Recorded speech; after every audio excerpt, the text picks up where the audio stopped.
నమస్తే ఫ్రెండ్స్, నేను మీ అడ్వకేట్ రమేష్ పిట్ల. మన చుట్టూ ఇప్పుడు చాలా ప్రమాదకరమైనటువంటి వాతావరణం ఉంది.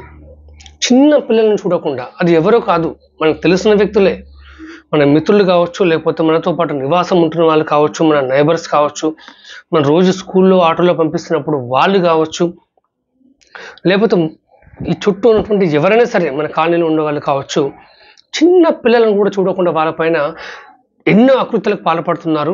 ఒకటి గిఫ్ట్ ఇచ్చి, ఒకడేమో డాల్స్ ఇచ్చేసి, ఇంకోటేమో ఐస్ క్రీమ్ ఇస్తాను, ఇంకోటేమో చాక్లెట్ ఇస్తాను చెప్పేసి తీసుకెళ్ళి వాళ్ళని శారీరకంగా సర్వనాశనం చేస్తున్నారు.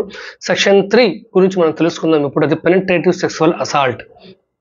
ఈ చట్టం ఏం చెప్తుందనే విషయం మనం తెలుసుకుందాం. సో పెనిట్రేటివ్ సెక్సువల్ అసాల్ట్ అంటే స్వచ్ఛమైన తెలుగులో మనం చొప్పించే లైంగిక దాడి అంటాం. దాంట్లో 4 ప్రధానమైనటువంటి అంశాలు ఈ చట్ట ప్రకారం చెప్పడం జరిగింది. పెనిట్రేటివ్ సెక్సువల్ అసాల్ట్కి శిక్ష ఏంటో మనం తెలుసుకుందాం. ఫస్ట్ ఈ డెఫినేషన్ గురించి తెలుసుకుందాం. అంతకంటే ముందు మిత్రులారా, ఈ ఛానల్కి మీరు తప్పకుండా సబ్స్క్రైబ్ చేసుకోండి. చట్టాల పట్ల, శిక్షల పట్ల అవగాహన ఉన్నప్పుడే మన పిల్లల్ని, ఈ సమాజాన్ని రక్షించుకోగలుగుతాం మనం. ఈ పెనిట్రేటివ్ సెక్సువల్ అసాల్ట్ 4 ప్రధానమైన అంశాలు ఏంటంటే, ఒకటి, ఒక పురుషుడు తన యొక్క పురుషంగాన్ని ఒక శిశువు యొక్క మర్మాంగంలోకి కానీ, నోట్లోకి కానీ, లేకపోతే మలద్వారంలోకి కానీ చొప్పించడము, లేకపోతే ఆ విధంగా చేయమని చెప్పేసి వేరే వ్యక్తి ద్వారా ఆ విధంగా చేయడము,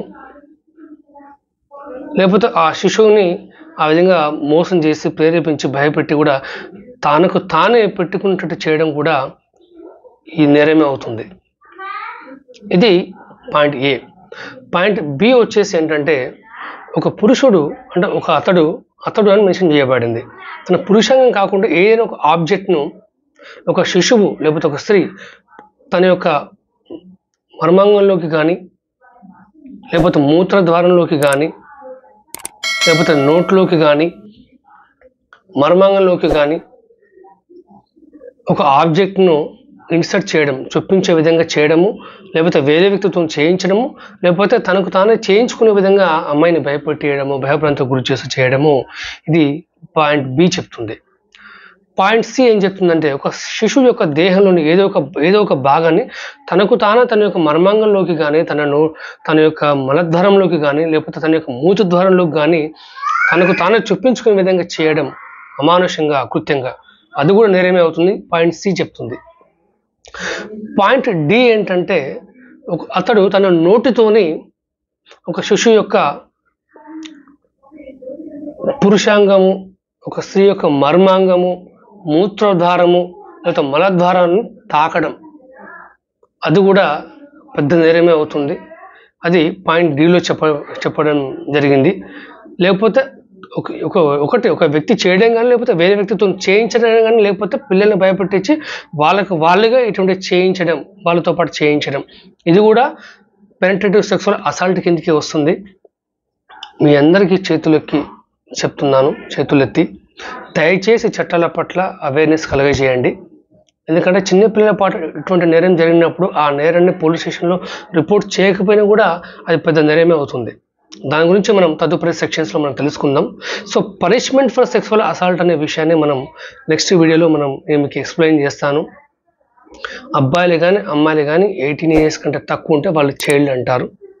వాళ్ళపైన అకృత్యాలకు పాల్పడితే చాలా కఠిన శిక్ష ఉంటుంది.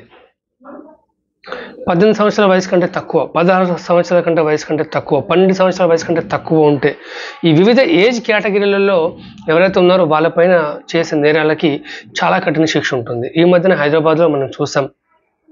ఈ బోరబండలో ఒక వ్యక్తి పేరెంట్స్ ఆ కూలి పని చేయడానికి వెళ్తే, ఆ పక్కన ఇంకో రెంటుకున్న ఒక వ్యక్తి ఆ పాపకి మ్యాజిక్ నేర్పిస్తని చెప్పేసి మిద్దెపైకి తీసుకెళ్ళి రేప్ చేశాడు. ఆ పాపకి జస్ట్ 6 ఏళ్ళు.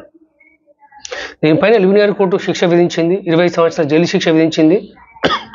ఆ తర్వాత తదుపరి విచారణ తర్వాత కొన్ని రోజులైన తర్వాత అతనికి మరణశిక్ష కూడా ఖరారు చేశారు. దీనిపైన శిక్ష పట్ల, నేరం పట్ల అందరికీ అవేర్నెస్ అవసరం. Thank you.